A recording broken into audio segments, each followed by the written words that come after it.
air, bumi, api, udara. Zaman dulu semua negara hidup dalam perdamaian. Kemudian semua berubah saat negara api menyerang. Hanya Avatar, ketua dari keempat elemen yang dapat menghentikannya. Tapi saat dunia membutuhkannya, dia menghilang.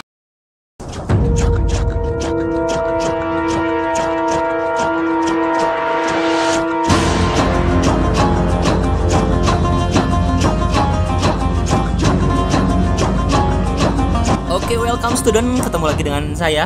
Nah, kali ini kita akan bahas kemampuannya Avatar. Ada air, api, tanah, sama angin.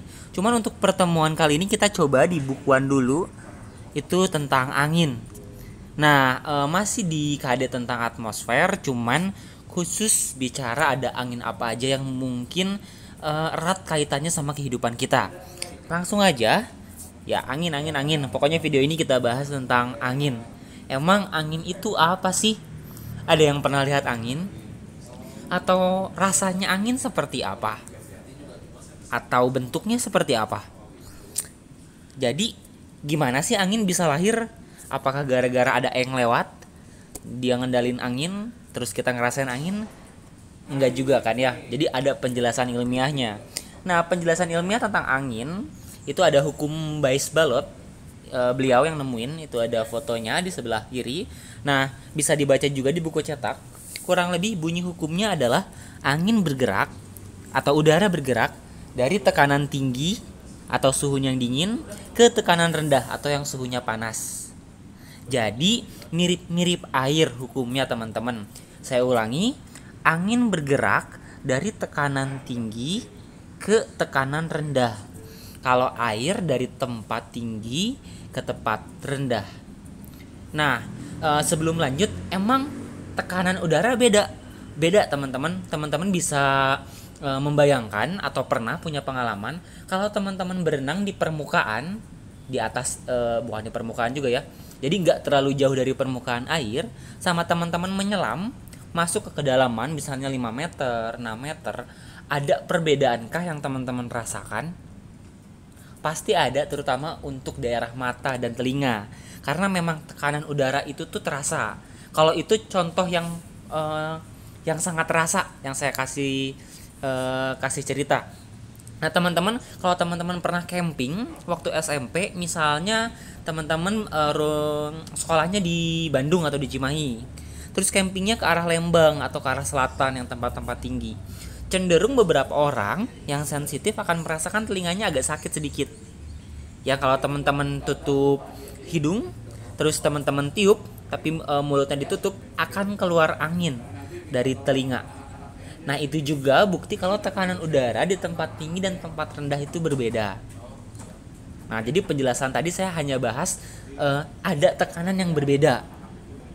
Ya di air, ya di daratan pula. Itu dulu tekanan. Kita masuk lagi ke Weis-Ballotnya. Udara bergerak dari tekanan tinggi ke tekanan yang rendah. Itu patokannya. Karena ini akan jadi cara mudah untuk kita menghafal angin-angin yang lain. Nah, selain tekanan, kita dapat kesimpulan juga dari hukum Weis-Ballot. Ternyata ketika udara tekanannya tinggi, suhunya cenderung rendah atau dingin. Begitu pula kesebalikannya. Gunanya buat apa? Kita bahas di slide selanjutnya. Next, ini ada contoh biar lebih terasa angin itu ternyata berdampak juga buat kehidupan, apalagi untuk orang-orang yang tinggal bukan di daerah tropis.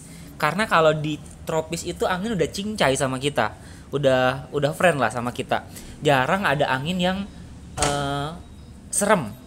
Bahkan pernah lihat mungkin di Instagram atau di TikTok ada angin tornado tapi kecil, terus malah divideoin sama anak kecil. Terus dikasih caption, tornado di Indonesia nggak ada wibawanya. Mungkin pernah lihat kayak gitu. Nah, beda sama di wilayah subtropis atau mungkin dingin. Balik lagi ke hukum Weis-Ballot, karena suhunya di sana itu tuh cenderung jauh amplitudonya. Amplitudo itu perbedaan yang tertinggi dan yang terendah.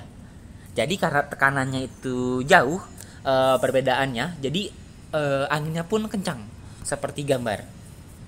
Bahkan payung pun sampai berubah bentuk kalau kalian lihat. Begitu pula pohon. Detailnya bisa searching atau ntar saya lampirkan di Google Classroom contoh-contoh angin yang agak ekstrim. Nah, kita coba kenalan lagi. Nah, teman-teman, ternyata angin yang kencang itu bisa terjadi di laut juga. Jadi ada tornado, nanti dia bawa bawa air dari bawah. Nah, teman-teman mungkin pernah baca atau pernah dengar ada hujan darah. Nah, sebenarnya kalau hujan darah itu kemungkinan besar terjadinya diawali dari ini dulu. Ada angin tornado, nanti airnya naik ke atas, dan airnya kadang membawa ikan tercabik-cabik seperti blender di sini, dan alhasil pecahan darahnya itu jadi hujan darah. Jadi ketika kita baca Alkitab pun atau baca Al-Quran, kalau nggak salah di peperangannya Firaun lawan Musa ya, ada hujan darah kalau nggak salah. Nah, secara ilmiah pun itu bisa. Next, ini yang agak berat teman-teman. Mudah-mudahan teman-teman bisa pahamin. Saya akan coba pelan-pelan. Nah, yang pertama yang kita akan pelajari adalah angin muson barat. Nah, tadi kita sudah bahas angin itu bergerak dari tekanan tinggi ke tekanan rendah. Kata kunci pertama dari saya, arah angin itu sesuai dengan namanya. Jadi ketika ada muson barat, anginnya dari barat. Ini barat teman-teman, ini timur. Kalau di atas utara, di bawah selatan. Saya ulangi, arah angin itu sesuai dengan namanya. Jadi kalau ada angin muson barat, dia dari barat ke timur. Kalau kita lihat nih arahnya, barat ke timur. Ini ada dari utara sedikit sih, tapi notabene sebenarnya kalau kita lihat ke bagian atas, dia dari barat. Begitu pula angin muson timur. Kalau kita lihat yang bawah, karena namanya timur, anginnya dari arah timur, teman-teman. Itu dulu. Nah, patokan tambahan juga teman-teman, barangkali belum lengkap peta konsepnya. Angin muson barat bergerak dari benua Asia ke benua Australia.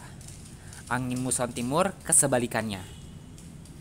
Soal waktu teman-teman searching sendiri biar gak semuanya disuapin. Nah, saya akan bahas tentang tekanan dan suhu serta prosesnya kenapa bisa terjadi. Nah, teman-teman, kita mulai dari angin muson barat dulu. Muson barat itu anginnya dari barat. Nah, tadi kita punya teori hukum Weis-Ballot kalau angin itu bergerak dari tempat dengan tekanan tinggi ke tekanan rendah. Berarti kalau memang arahnya dari barat, di bagian Asia, tadi kan muson barat dari Asia, tekanannya itu tinggi teman-teman. Tekanannya tinggi. Terus berarti di Australia tekanannya rendah. Barangkali nggak ngerti peta konsep yang teman-teman jiplak dari kakak kelas. Kan saya mintanya jiplak tuh berdasarkan referensi dari kakak kelas. Nah, maksudnya T sama S itu apa? Kita bahas sekarang. Nah, kalau S, karena ketika tekanannya tinggi, suhunya itu rendah, kalau kata Weis-Ballot, kita tulis aja di sini. S-nya berarti tinggi. Berarti kesimpulannya untuk muson barat, anginnya dari barat atau dari Asia, tekanannya yang lebih tinggi di Asia, yang Australia lebih rendah, begitu pula suhunya tinggal dicek.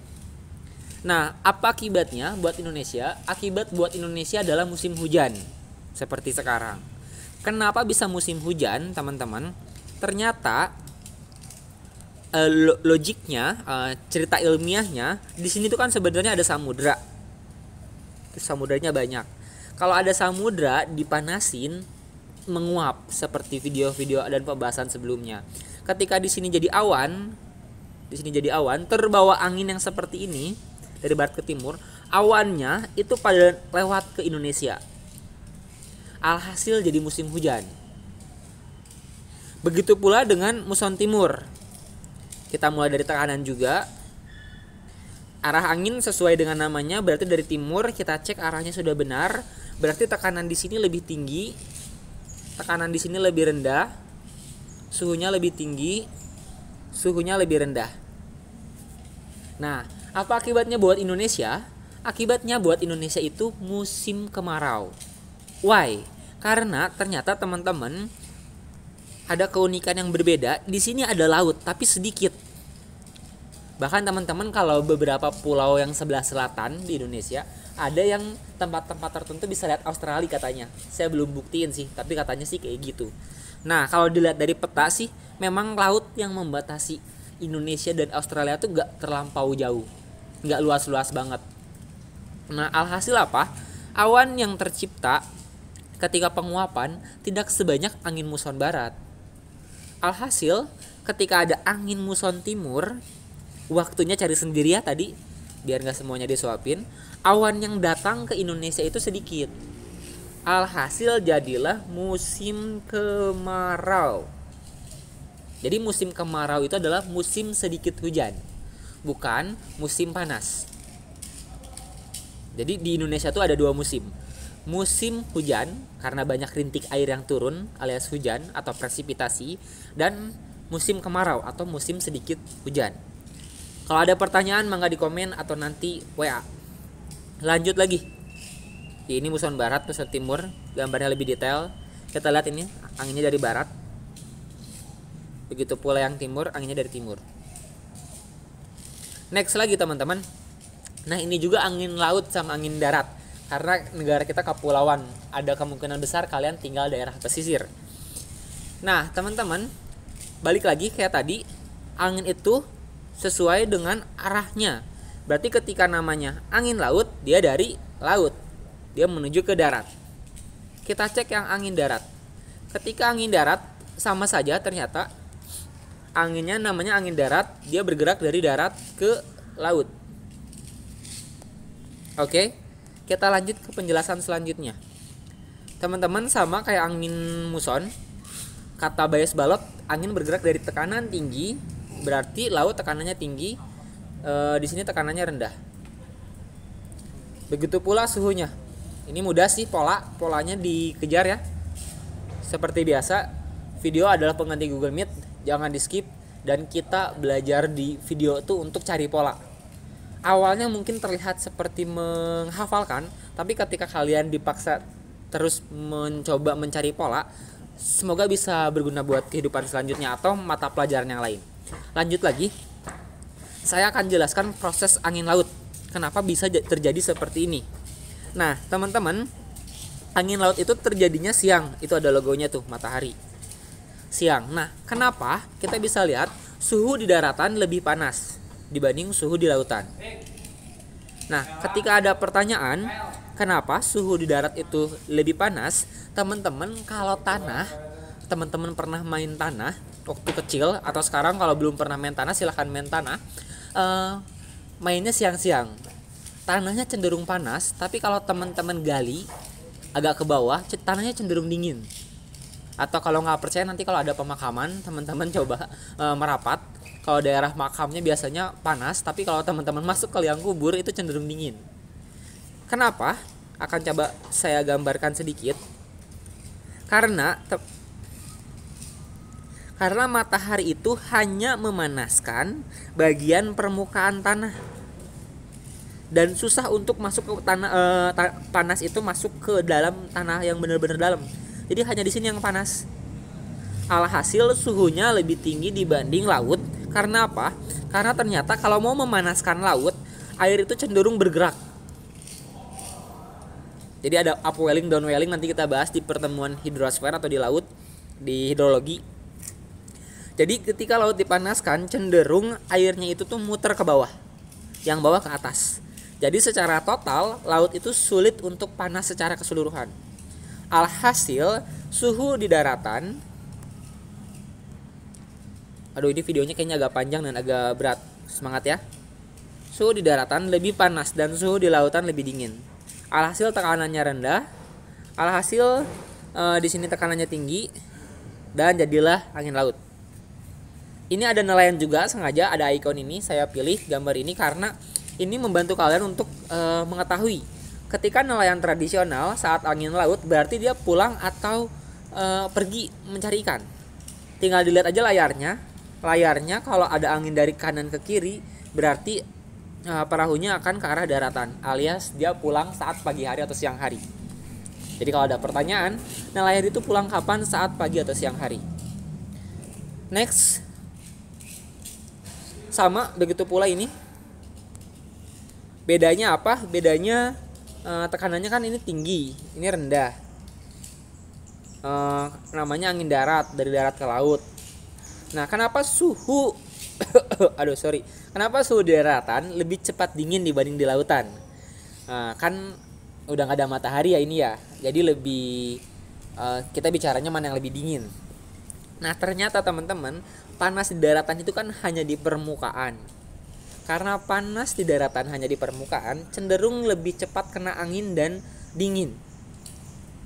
Beda ketika kita ke laut. Karena laut itu tadi panasnya tuh bareng-bareng. Panas di atas diputerin ke bawah. Nanti muter terus. Alhasil ketika laut ingin dingin, laut pun butuh proses yang lebih lama. Makanya suhu di daratan lebih rendah, suhu di lautan lebih tinggi. Tekanannya jadi seperti itu, anginnya seperti ini. Kondisi nelayannya berarti pergi, karena kan anginnya dari darat ke laut. Berarti ngedorong perahu untuk pergi ke laut. Kurang lebih itu soal angin. Nggak semuanya saya bahas karena ini kondisinya pandemi, agak sulit, agak banyak. Mudah-mudahan dipahami. Satu lagi saja, angin terakhir. Ini namanya angin fon, teman-teman. Angin fon itu terjadi kenapa? Angin fon itu terjadi karena ada hujan orografis. Si Oro pernah dibahas lah ya, masih ingat, nggak usah kita bahas kenapa.